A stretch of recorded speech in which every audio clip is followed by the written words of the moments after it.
Olá, queridos, bem-vindos à paz do Senhor Jesus. Hoje nós vamos para a 7ª lição desse trimestre, estudando sobre Êxodo e Levítico, com o tema O maná e a água da rocha ferida. Temos como objetivo nesse comentário crer no sustento divino, evitar a murmuração e fazer do Senhor a nossa bandeira. O texto para sua leitura está registrado no Êxodo, capítulo de número 16, do verso 32 ao capítulo 17 até o verso 16. Os pontos que nós vamos abordar são eles: o maná, a água da rocha ferida e vitória sobre os amalequitas. E sugiro que você faça a leitura do capítulo 16 e 17 do Êxodo, que, somados a esse comentário que você vai ouvir agora, eu tenho plena certeza que o seu conhecimento será muito maior, o seu aprendizado será muito maior. Portanto, tira um tempo. São 52 versos e certamente eles vão somar no seu crescimento espiritual. Para você que já é inscrito no canal, eu quero te agradecer pela oportunidade e o privilégio que temos de juntos levarmos esta palavra a mais alguém. Para você que ainda não é inscrito, se quiser nos ajudar, você também será muito bem-vindo. Serei muito grato também por você e juntos, certamente, nós levaremos a palavra de Deus a mais alguém que precisa ser alcançado. Portanto, a todos vocês que me acompanham nesse momento, sejam todos muito bem-vindos e nós vamos então ao nosso comentário, começando então sobre o maná. O comentarista traz uma introdução dizendo que depois do tempo de refrigério nos oásis de Elim, Israel agora segue a sua marcha e enfrenta mais provações. Deixa eu te falar que esse oásis de Elim foi logo depois daquele episódio que o povo murmurou lá na fonte de Mara, daquela água amarga que Moisés ora a Deus e a água se transforma agora milagrosamente em água doce. E eles ficam então logo ali acampados nesse lugar. É conhecido como oásis, porque existiam ali 12 fontes de águas potável, água doce. E também existiam ali 70 palmeiras. De qualquer forma, no deserto era como se fosse um oásis. Só que o destino deles não era ali. O escritor até diz que nosso destino está além do conforto temporário. Ou seja, Israel também, o destino deles estava além do conforto temporário que eles estavam ali em Elim. E baseado no que diz o texto de Êxodo, capítulo 16, do verso 1 e do verso 2, eles começam a murmurar e agora a murmuração era por causa da fome. Eles estavam com fome e começam a murmurar. Eles estão no deserto de Elim, já aqui 30 dias depois que eles saíram do Egito. E alguém chega a dizer que murmurar não exige talento, não exige preparo, não exige habilidade. Murmurar basta ter má vontade, já é um murmurador. Ou seja, reclamaram tanto, murmuraram tanto, pediram tanto providência de Deus para sair do Egito, mas agora tem má vontade de seguir os passos de Deus. Então, murmurar é isso. Então, o espírito de queixumes e a incapacidade de cultivar gratidão nos impede de vermos as bênçãos de Deus à nossa volta. Quando a gente não reconhece isso, então nós estamos propensos a enxergar tudo numa ótica negativa. Nada funciona, nada tá bom. O objetivo deles era murmurar contra Moisés. Aí essa murmuração se estende um pouquinho mais, agora já é contra Arão. E se essa murmuração não for contida, daqui a pouco eles vão alcançar a Deus, dizendo: Deus não sabe o que está fazendo. Eles vão começar a murmurar contra Deus. Nos dias que nós estamos vivendo, isso mesmo acontece às vezes em muitas igrejas. O murmurador, ele começa murmurando de alguém, e aí ele soma com mais alguém, ele encontra mais alguém, e lá vai. E daqui a pouco, se esse murmurador não for contido esse índice de murmuração, daqui a pouco eles vão murmurar até do próprio Deus, achando de que Deus não sabe o que está fazendo, de que Deus está trabalhando erradamente. E aqui nós vamos observar o seguinte: eles no Egito, eles murmuraram também, eles reclamaram. E agora eles estão reclamando, murmurando e ainda querendo voltar para o Egito. Aprendemos aqui nesse texto o seguinte, que o problema não era o lugar, o problema não era a situação, o problema era eles mesmos. O murmurador, na verdade, não tem lugar bom para ele. Aonde ele estiver, ele vai sempre encontrar algo para murmurar. Ele tem má vontade, E se tem má vontade, tudo que for preciso fazer, a sua má vontade já leva o questionamento de murmurar. Então ele começa a murmurar. Então o problema aqui dessa murmuração não era o lugar, não era por causa da água, não era por causa da falta de água ou falta de alimento, porque Deus estava provendo. O problema era eles mesmos. Nada satisfaz um coração adoecido, um coração de um murmurador. A ingratidão os faz esquecer dos espancamentos que eles tiveram lá no Egito e também da oração que eles pediam, pedindo libertação, libertação. A ingratidão faz isso. Por isso que o salmista, no Salmo 103, que eu admiro muito, quando ele diz assim: bendize, ó minha alma, ao Senhor, e tudo que há em mim, bendiga o seu santo nome. Bendize a minha alma ao Senhor, e não te esqueça de nenhum só dos seus benefícios. É Ele que perdoa todas as tuas iniquidades e que sara todas as tuas enfermidades. É Ele que redime a tua vida da perdição e te coroa de graça e de misericórdia. É Ele que farta de bens a tua vida, de sorte que a tua mocidade se renova como a da águia. Quando eu olho para essas expressões do salmista, olha a comparação. Que lindo testemunho nós temos. Esse povo era diferente aqui, né? A ingratidão os faz esquecer os benefícios de Deus. A incapacidade de reconhecer, de ser grato a Deus. E aí agora o Senhor promete para Moisés que vai vir comida, que vai vir carne em abundância para eles comerem. E diz o escritor Moisés, no capítulo 16 do Êxodo, que à tarde viria carne e no dia seguinte viria pão. E naquele lugar, no dia seguinte, chegam então muitas cordonizes. O escritor diz que a quantidade de cordonizes, ela chegou a cercar todo o arraial de Israel, a ponto de você caminhar um dia entre aquele lugar onde as cordonizes estavam. E segundo alguns escritores dizem que essas cordonizes, elas migravam durante o outono da Síria e da Arábia em direção à África no inverno. E quando terminava o inverno lá na África, então elas retornavam, migravam novamente. E quando elas enfrentavam algum vento mais forte que forçava elas trocarem a rota, elas às vezes por serem pássaros pequenos, essas aves pequenas, então elas cansadas às vezes ficavam um pouco mais baixo o seu voo e às vezes até chegavam a cair no chão. Então, segundo alguns historiadores, diz que a migração era natural, acontecia isso naturalmente, mas o vento soprou de acordo com a vontade de Deus, e esse vento então, desta forma, os fatores naturais e os fatores sobrenaturais, eles cooperaram a fim de garantir o prodígio que Deus prometera para Israel. E lá estava então cercado todo o acampamento, voando numa altura de aproximadamente 90 centímetros, ao alcance de qualquer israelita, para pegar então essas cordonizes e preparar alimento para eles comerem. Deus estava então provendo, cuidando, não deixando faltar o pão na mesa deles. E daí nós vamos perceber logo em seguida também Deus promete mandar o maná, e o maná está vindo também. No dia seguinte eles amanhecem e olha, está como uma neve ao redor do acampamento, e o Senhor então diz para Moisés: Moisés, pode mandar colher, cada um colhe aproximadamente 2 litros para cada um. Isso aí é o maná, é o que Deus está prometendo que vai dar para eles durante toda a jornada. Não vai faltar maná para que eles possam caminhar tranquilos. E eles então fazem a coleta daquele maná, de maneira que aquele que colhia mais do que 2 litros, ou aquele que colhia menos do que 2 litros, mas Deus fazia o milagre de que nem sobrava daquele que pegou mais, e nem faltava para aquele que pegou menos. Todos se alimentavam. Mas nós temos uma lição muito linda aqui nesse maná, uma lição espiritual para todos nós, porque o maná também ele é sustento espiritual. Além de sustentar fisicamente os israelitas, Deus enviou o maná para ensinar lições espirituais para eles e para mim e para você, para nós. E as lições são as seguintes: ensinar que todos dependemos do sustento divino. Se alguém recusasse o maná, morreria. E que tem a ver o maná comigo e com você? Escute uma coisa, vamos lá no texto, ele diz assim: o objetivo de Deus mandar o maná era ensinar a valorizar a confiança e a fé. O povo deveria saber que Deus é fiel, que Deus ia suprir, que Deus ia cuidar.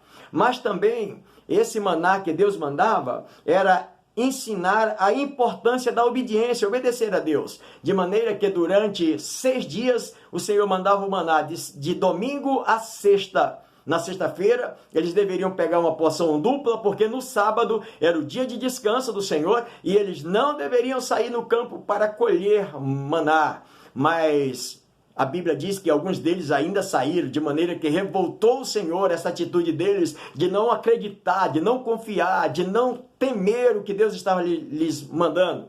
Bom, e por último, o maná também, o mais importante, era a prévia de Jesus Cristo, o nosso Senhor, e a sua obra, Jesus Cristo e a sua obra. Como assim, pastor? No Evangelho segundo João, capítulo 6, verso 32, Jesus declara que aquele maná que Moisés deu para o povo no deserto era um maná que só saciava a fome física. Mas Jesus não, Jesus é o pão vivo descido do céu que sacia a fome espiritual. Por isso, o escritor deixa claro para nós que o primeiro maná, ele mantinha o povo vivo na história, mas o segundo maná, Jesus Cristo, ele mantém então a nossa vida, eu e você, vivos para a eternidade. É o segundo maná, Jesus Cristo, é que faz com que eu e você tenhamos vida eterna e um dia estaremos para sempre com ele. Vida eterna em Cristo Jesus, esse maná. Então a lição do maná também tem a ver comigo e com você, a lição espiritual.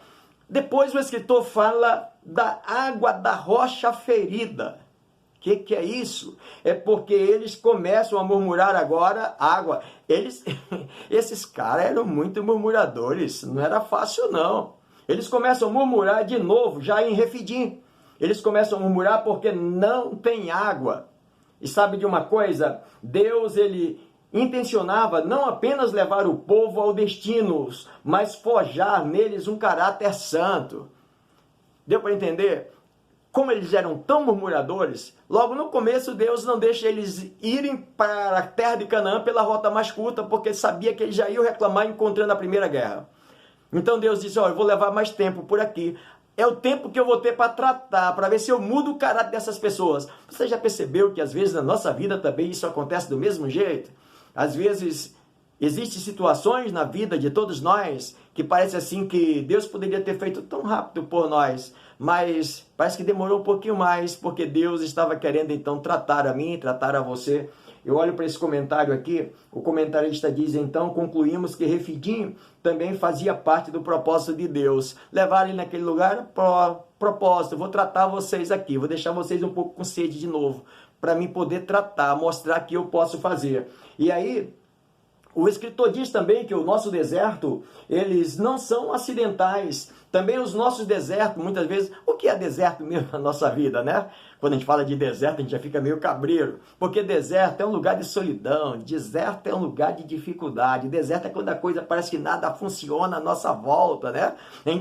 Aí então a gente diz assim, eu estou num deserto, o fulano está num deserto, meu amigo está num deserto. Ou seja, é porque o negócio está difícil, está ralado, não é fácil. Será que Deus esqueceu? Será que isso foi um improviso? Não, senhores. O escritor diz que o deserto para a nossa vida, ele não é acidental, também não é por acaso, e muito menos, quem sabe, por o imprevisto. O imprevisto que aconteceu. Não. O deserto, na minha e na sua vida, os momentos difíceis que nós passamos, é Deus trabalhando, Deus forjando o nosso caráter, nos preparando para que no amanhã sejamos ainda crentes melhores e mais produtivos, mais fiéis, mais obedientes, mais dependente dele, mais dependente da sua palavra. É isso que o deserto faz na minha e na sua vida.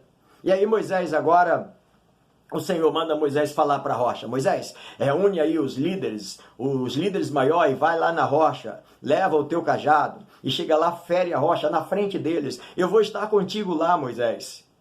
Eu vou operar isso. Quando você ferir a rocha, eu vou derramar água para todos eles beberem. Então, vai lá, Moisés, faz isso.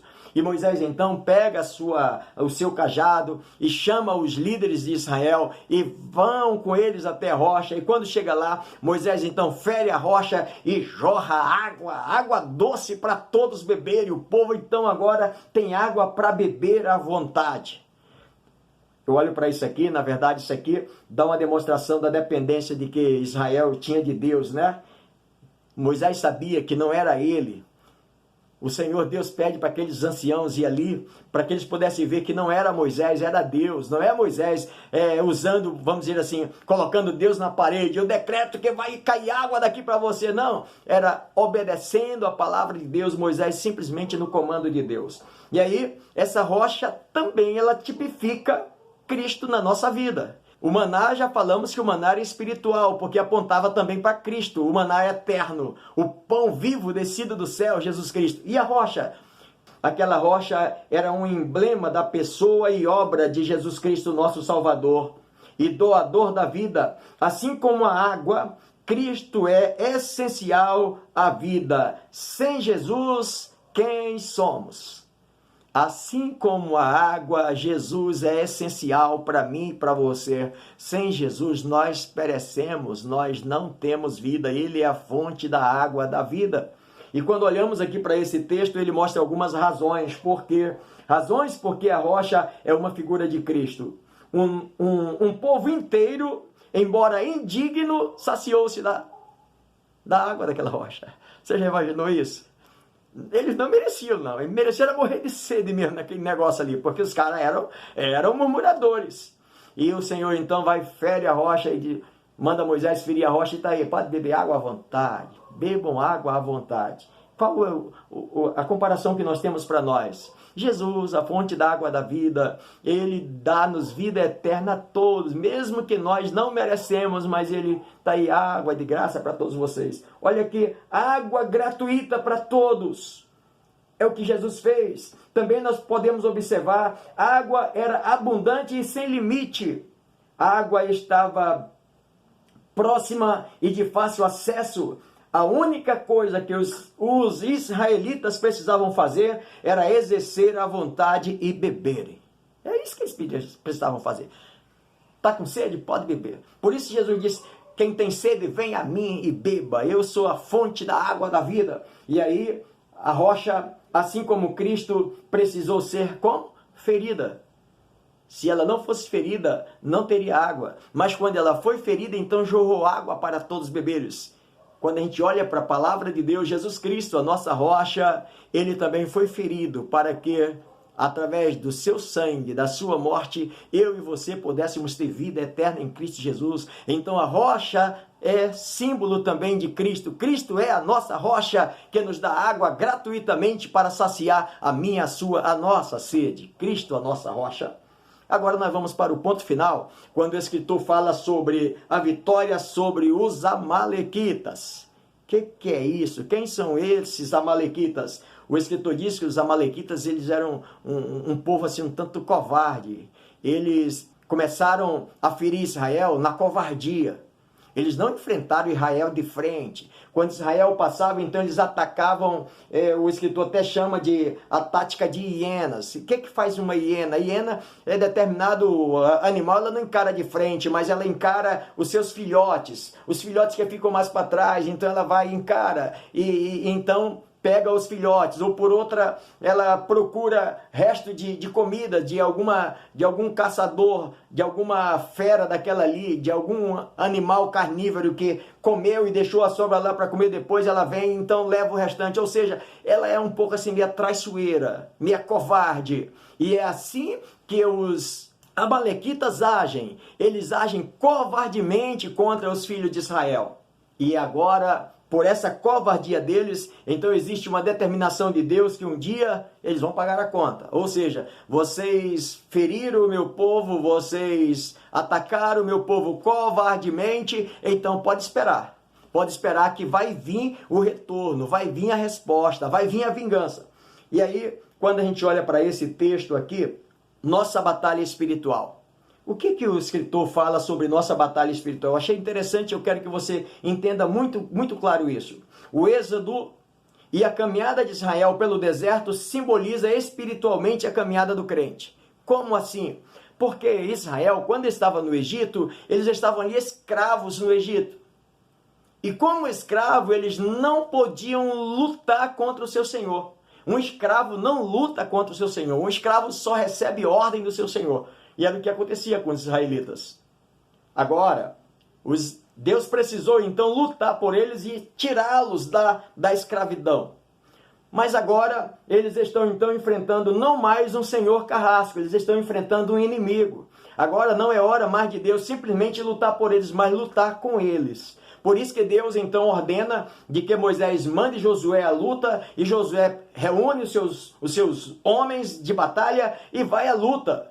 E Moisés vai para o monte orar juntamente com Arão e Hur. Escute uma coisa, quando esse comentarista fala sobre isso, de que a batalha de Israel era uma batalha física, a nossa é uma batalha espiritual. A libertação de Israel lá do Egito era de uma escravidão física de Faraó. A nossa libertação é uma libertação espiritual do pecado. Portanto, assim como Israel não podia ser liberto da escravidão do Egito, porque eles não tinham como lutar contra o seu senhor, o Faraó, os seus, vamos dizer assim, aqueles que lhe oprimiam, assim também eu e você não temos condições de lutar contra o pecado e se vermos livre dele, a não ser que alguém lute por nós. E Jesus Cristo, então, derramou a sua vida para dizer assim, eu vou resgatar vocês do pecado.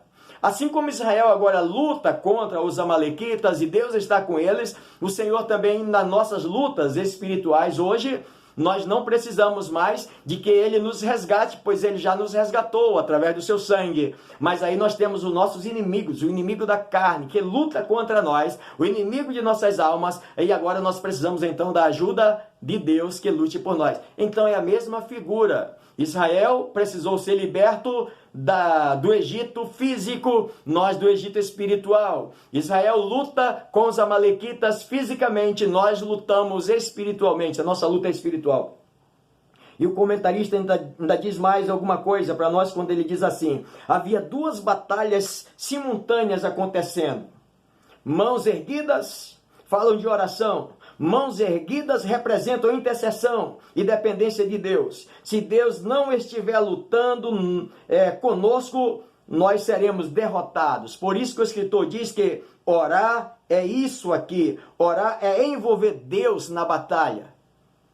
Orar é pedir que Deus nos ajude. Orar é uma arma que nos foi dada por Deus para nos ensinar a pelejar. Então a oração, nós precisamos entender. Moisés vai para o monte orar, leva consigo Arão, leva Hur, e lá eles estão orando. E o que eu acho interessante de que, aqui no capítulo 17, do verso 15 do Êxodo, Moisés edifica um altar ao Senhor após esta batalha, e lá então ele coloca naquele altar e diz assim, chama o nome daquele lugar, o Senhor é nossa bandeira. Ou seja, porque a bandeira, quando a gente olha para o comentário, qual é a nossa bandeira, nós hoje como cristãos?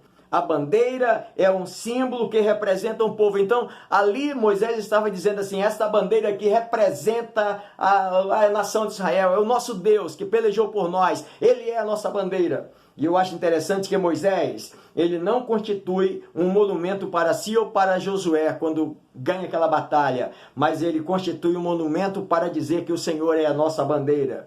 Quando fazemos do Senhor a nossa bandeira, então venceremos qualquer obstáculo e o seu nome será glorificado. Não foi uma vitória de um indivíduo ou de uma pessoa. A vitória era do povo de Deus. Josué não teria vencido aquela batalha sem Moisés. Mas também Moisés não podia prevalecer se não tivesse o auxílio de Arão e de Hur. Veja que coisa linda, que coisa interessante.